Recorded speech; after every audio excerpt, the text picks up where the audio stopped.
नमस्कार दोस्तों, जय हिंद, वंदे मातरम। आप सभी का स्वागत अभिनंदन है टीटी फैमिली शिक्षकों के परिवार जायसवाल कोचिंग सेंटर पर, पावर्ड बाई शिक्षा ही प्रकाश है।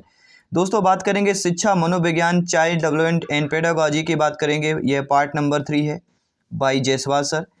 इसके पहले पार्ट 2 आप ऑलरेडी यहाँ पे क्लासेज हो चुकी हैं, अपलोड हो चुका है, जिसका आई बटन पे यहाँ पे ऑलरेडी आपको लिंक दे दिया गया है। अगर आप पहली बार विजिट कर रहे हैं, इसके पहले 2 पार्ट आपने नहीं देखा तो जरूर देखेगा, क्योंकि शिक्षा मनोविज्ञान सीडी के जो हम 1000 एमसीक्यूज प्लस यहाँ पे करने जा रहे हैं। जी हाँ, 1000 प्रश्नों की सीरीज चल रही है और इस सीरीज 1000 प्रश्नों में से 25 प्रश्न आज करेंगे। यानी टोटल कुल मिला के अभी तक जितने हमने प्रश्न किए वह आज हमारे जो है 75 क्वेश्चन हो जाएंगे। चलिए शुरुआत करते हैं, देर न करते हुए। प्रत्येक भाई बहन टीचर्स सभी यहाँ पे कमेंट कीजिएगा और टॉप 25 आज की क्लास क्वेश्चनों में से आपके स्कोर का है जरूर कमेंट बॉक्स में अवश्य बताइएगा। ये जो हमारा जो प्रश्न है पिछले क्लास का मॉक क्वेश्चन था, ठीक है। तो स्वप्रेरणा द्वारा अधिगम कैसे होता है? कम प्रभावशाली होता है, बहुत प्रभावशाली होता है, समान होता है, उपरोक्त में से कोई नहीं। तो पिछले क्लास का जो है एक मॉक क्वेश्चन हम देते हैं सभी के अंत में, और उसका जो आंसर आप लोगों को अगली क्लास में दिया जाता है। तो सेकंड पार्ट का जो मॉक क्वेश्चन है आपके थर्ड पार्ट में है कि स्वप्रेरणा द्वारा अधिगम कैसे होता है? तो बहुत प्रभावशाली होता है, क्योंकि यहाँ पे स्वप्रेरणा दिया गया है, ठीक है। तो स्वप्रेरणा मतलब स्वयं का जो मोटिवेशन होता है वह अधिगम कैसे बहुत ही प्रभावशाली होता है, ठीक है। तो यहाँ पे बी ऑप्शन हमारा सही हो जाएगा। कोई भी डाउट हो बेफिक्र कमेंट कीजिए, आपका एक एक कमेंट फीडबैक सर्वोपरि है, शर्मान है। अगला डे एनिमा जो रचना है आपके अरस्तु जी की है, सुकरात की है, स्किनर महोदय जी की है, या वुडवर्थ की बात करेंगे।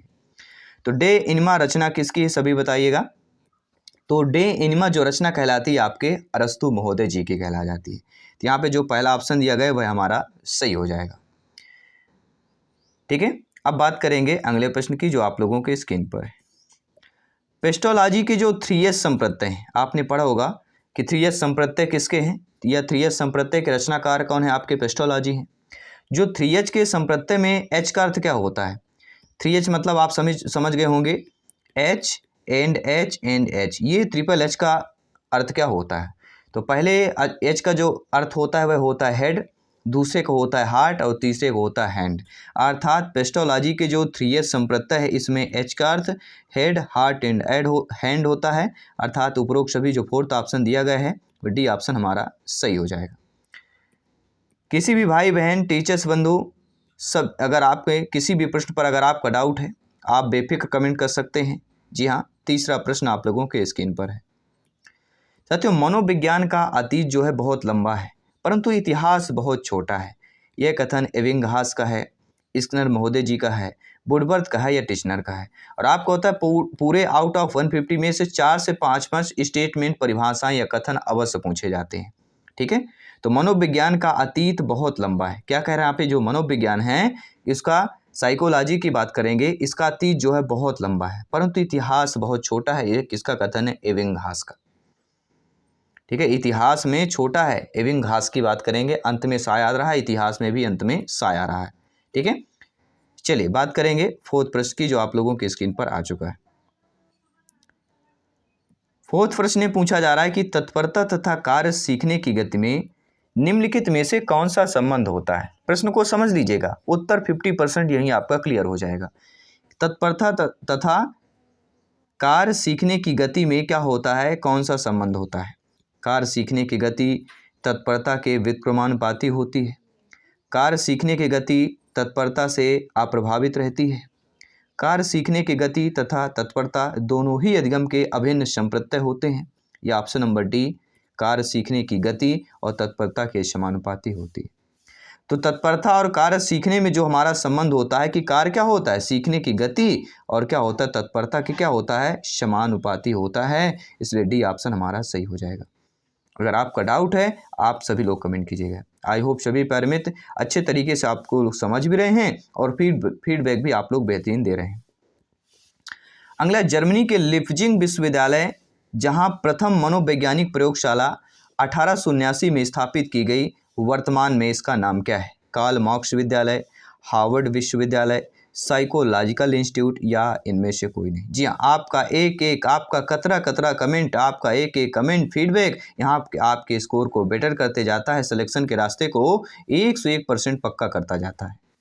तो जर्मनी के लिप्जिंग विश्वविद्यालय की जब भी बात करते हैं, प्रथम मनोवैज्ञानिक प्रयोगशाला की बात करते हैं, 1879 की बात करते हैं, ये जो स्थापित की गई थी, इसका वर्तमान में जो नाम है वह कार्ल मार्क्स विश्वविद्यालय की बात करेंगे।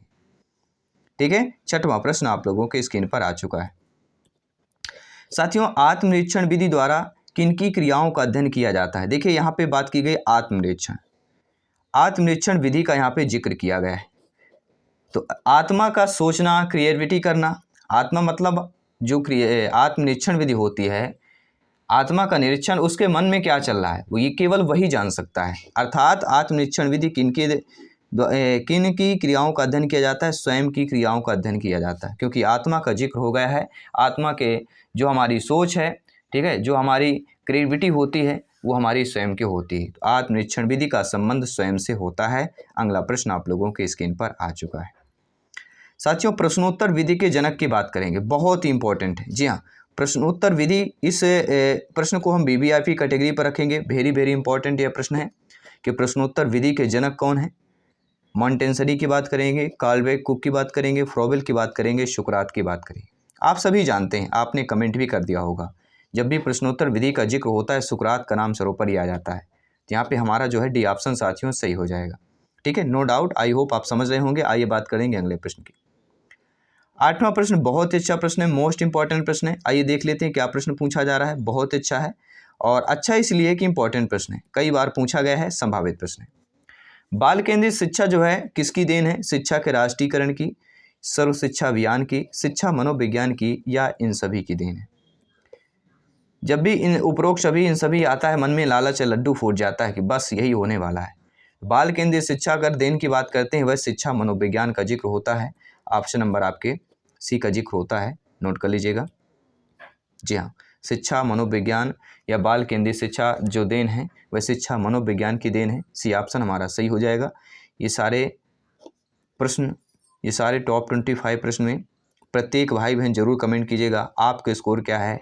अपनी तैयारी को बेहतर कीजिए, अपनी, ठीक है, तैयारी को एग्जाम के पहले बेहतर प्रदर्शन कीजिए।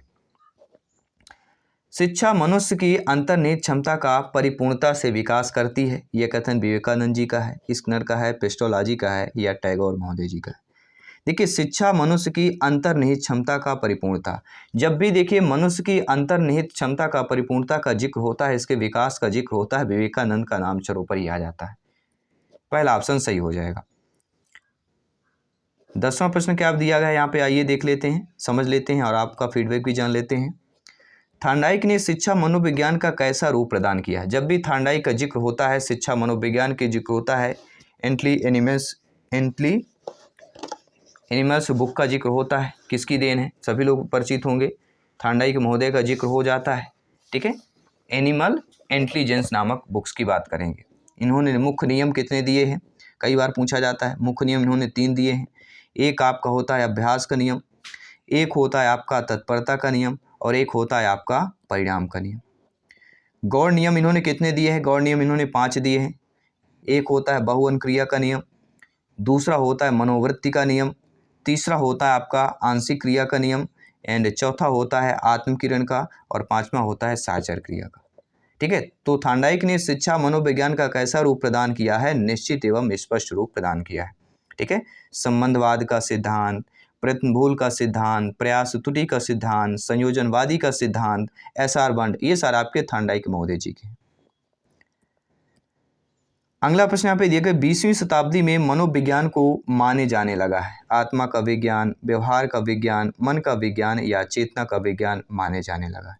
तो 20वीं शताब्दी में मनोविज्ञान को क्या माने जाने लगा है? सभी लोग परिचित होंगे, व्यवहार का विज्ञान माने जाने लगा है। यहाँ पे आप लोगों का बी ऑप्शन साथियों सही हो जाएगा। अगला प्रश्न दिया गया है कि विकास का अर्थ क्या होता है? जी हाँ, विकास और वृद्धि। देखिए, विकास जो होता है जीवन पर्यंत चलता रहता है, लेकिन वृद्धि एक निश्चित समय सीमा तक होती है। दोनों में प्रमुख अंतर विकास और वृद्धि भी है। तो विकास का अर्थ परिवर्तनों की उत्तरोत्तर श्रृंखला है, परिपक्वता एवं अनुभव के फलस्वरूप होने वाली परिवर्तनों की श्रृंखला है, अभिप्रेरणा एवं अनुभव के फलस्वरूप होने वाले परिवर्तनों की उत्तरोत्तर श्रृंखला है, या कह सकते हैं कि अभिप्रेरणा के फलस्वरूप होने वाले परिवर्तनों की उत्तरोत्तर श्रृंखला है। तो विकास का जो अर्थ होता है साथियों, विकास का अर्थ क्या होता है आप सभी परिचित हैं कि अभिप्रेरणा यानी जो स्वयं का मोटिवेशन होता है और जो आप हमारा अनुभव होता है उसके फलस्वरूप ही परिवर्तनों की उत्तर श्रृंखला को ही विकास कहा जाता है। इसलिए यहाँ पे विकास का अर्थ हमारा थर्ड वाला ऑप्शन, सी वाला ऑप्शन सही हो जाएगा। ठीक है, ये सारे नोट्स PDF फाइल आपको टेलीग्राम पर मिल जाएंगे, टेलीग्राम पर ज्वाइन हो जाइएगा, लिंक ऑलरेडी दी गई है। साथ ही साथ इंस्टाग्राम फेसबुक पेज पर आप लोगों ने नहीं जुड़ा है, नहीं फॉलो किया अपने TT फैमिली को, तो इंस्टाग्राम फेसबुक से जरूर जुड़ जाइएगा। और इंस्टाग्राम पे आप हमें डायरेक्टली मैसेज कर सकते हैं, बातचीत कर सकते हैं, नो डाउट, कोई भी प्रॉब्लम हो। ठीक है, चलिए बात करेंगे प्रश्न की। मनोविज्ञान को दर्शन शास्त्र से अलग विज्ञान का दर्जा दिलाया है, विलियम वुंट ने, विलियम जेम्स ने, स्किनर ने या वाटसन महोदय की बात करेंगे। तो मनोविज्ञान को दर्शन शास्त्र से अलग विज्ञान का दर्जा किसने दिलाया है, तो हम बात करेंगे विलियम जेम्स की बात करेंगे। जी हाँ, जब भी मनोविज्ञान को दर्शन शास्त्र से अलग विज्ञान का दर्जा का दिलाया है, जब भी जिक्र होता है विलियम जेम्स का नाम आता है, ये आप नोट कर लेना, विलियम वुंट ना कर दीजिएगा, विलियम जेम्स की बात करेंगे। निम्नलिखित में से कौन सा वृद्धि और विकास के सिद्धांतों से संबंधित नहीं है? निरंतरता का सिद्धांत, वर्गीकरण का सिद्धांत, समन्वय का सिद्धांत या व्यक्तिगतता का सिद्धांत। 4 ऑप्शंस आपकी स्क्रीन पर दिए गए हैं। तो यहाँ पे आप लोगों का राइट ऑप्शन क्या हो जाएगा? देखिए, कौन सा वृद्धि और विकास के सिद्धांतों से संबंधित है? निरंतरता का सिद्धांत, समन्वय का और व्यक्तित्व का सिद्धांत या व्यक्तिगतता का सिद्धांत। लेकिन वर्गीकरण का सिद्धांत ही आपके वृद्धि और विकास से आपका संबंधित नहीं होगा। इसलिए according to questions B option हमारा सही हो जाएगा। नो डाउट आप लोग सभी लोग समझ गए होंगे। आइए बात करेंगे अगले प्रश्न की।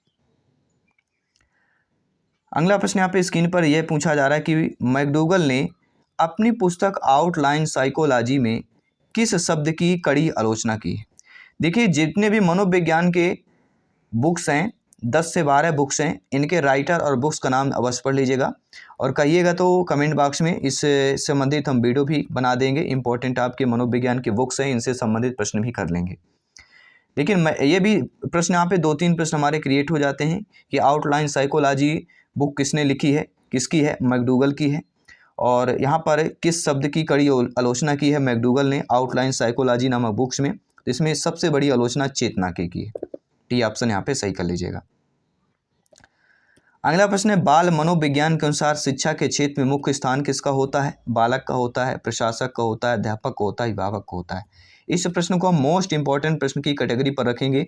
कई बार ये पूछा गया प्रश्न है। तो मनोविज्ञान के अनुसार शिक्षा के क्षेत्र में जो मुख्य स्थान होता है किसका होता है? बालक का होता है, शिक्षार्थी का होता है, विद्यार्थी का होता है। ठीक है, बालक की बात करेंगे, फर्स्ट ऑप्शन की बात करेंगे। अगला प्रश्न है, मनोविज्ञान का जन्म किसके समय दर्शन शास्त्र के अंग के रूप में हुआ है? प्लेटो, अरस्तु, वर्कली, वाटसन। जी हाँ, मनोविज्ञान का जन्म किसके समय दर्शन शास्त्र के अंग के रूप में हुआ है? सभी परिचित होंगे, हम अरस्तु की बात करेंगे। मनोविज्ञान का जन्म जो है अरस्तु के समय दर्शन शास्त्र के अंग के रूप में हुआ। बी ऑप्शन के यहाँ पे सही और सटीक आंसर मान लिया जाएगा। एक बच्चे की वृद्धि और विकास के अध्ययन की सर्वाधिक अच्छी विधि कौन सी होती? मनोविश्लेषण विधि, तुलनात्मक विधि, विकासी विधि या सांख्यिकी विधि की बात करें। तो एक बच्चे की वृद्धि और विकास के अध्ययन का जिक्र होगा तो सर्वाधिक अच्छी विधि मानी जाएगी वह हमारी बन जाएगी विकासी विधि। क्योंकि एक बच्चा है, बच्चा वृद्धि और विकास का जिक्र हुआ है, तो ये समझ लीजिएगा जो विकास वृद्धि होता है वह विकास से जुड़ा हुआ होता है, ना कि वृद्धि से जुड़ा हुआ विकास होता है। विकास के साथ वृद्धि जुड़ा होता है, इसलिए विकासी विधि की हम बात करेंगे। वृद्धि और विकास के अध्ययन की सर्वाधिक अच्छी विधि, सी ऑप्शन सही हो जाएगा। एंड अगला प्रश्न है, शिक्षा मनोविज्ञान के मुख्य तत्व क्या होता है भैया? शिक्षार्थी होता है, सीखने की प्रक्रिया होती है, अध्यापक होता है, सभी होता है। सभी कमेंट कीजिएगा मेरे प्यारे प्यारे भाइयों की प्यारी प्यारी बहनें, गृहिणी, टीचर्स, ब्रदर, सिस्टर, जिनका सपना है एग्जाम को फतेह करना, सिलेक्शन 101% पक्का करना। सभी कमेंट कीजिएगा। जयसवाल सर आप सभी का अभिनंदन, स्वागत करते हैं, आप सभी के माता पिता को नमस्कार करते हैं। साथियों, शिक्षा मनोविज्ञान का जो मुख्य तत्व माना गया है, शिक्षार्थी भी माना गया है, बालक बालिका भी माना गया है, विद्यार्थी को माना गया है, सीखने की प्रक्रिया को भी माना गया है और अध्यापक को भी माना गया है, अर्थात सभी की बात करेंगे। तो शिक्षा मनोविज्ञान के तीनों मुख्य तत्व हैं, याद रखिएगा, अपने माइंड की मेमोरी पर सेव करते जाइएगा। अगला प्रश्न स्क्रीन पर, व्यक्तित्व विभिन्नता के मिलन के संबंध में एक अध्यापक की भूमिका कैसी होनी चाहिए? व्यक्ति के दृष्टिकोण, अभिरुचि और योग्यता को जानने का प्रयास के रूप में होना चाहिए। व्यक्ति आधारित पाठ्यक्रमों को उनकी आवश्यकता के अनुसार जानने की कोशिश होना चाहिए। ए व दो, दोनों या इनमें से कोई नहीं। प्रश्न को समझ लीजिएगा। व्यक्तित्व भिन्नता के मिलन के संबंध में अध्यापक की जो भूमिका होनी चाहिए। व्यक्तित्व भिन्नता, व्यक्तित्व मतलब हमारे और आप में विभिन्नताएं पाई जाती हैं।